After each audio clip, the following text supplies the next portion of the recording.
Pansit Canton. Sibuyas.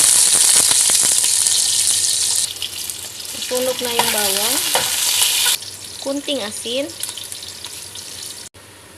Hintayin muna nating lumabas yung katas ng manok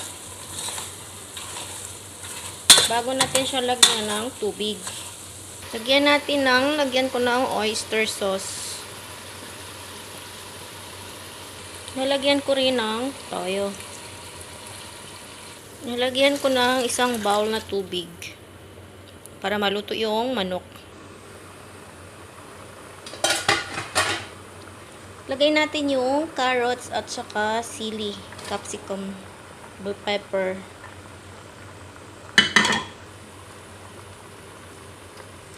Tsaka ilagay natin itong canton.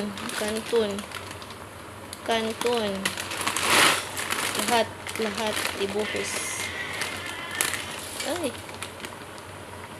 Mga langga, tatakpan ko siya para malambot yung canton, para ma-mix.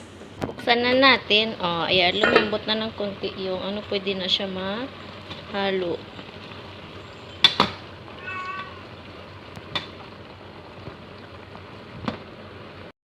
Mga langga, luto na yung ating canton. Nalagyan ko ng lettuce, pero hindi na yan nakasalang.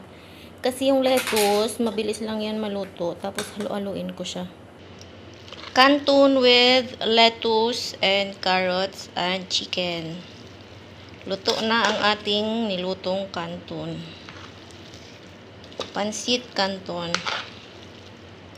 Yung lettuce, pag naglagay ako, hindi na yung naka-on yung apoy. Pinatay ko na yung apoy bago ko nilagay yung lettuce kasi maluluto lang man yan siya sa init ng canton.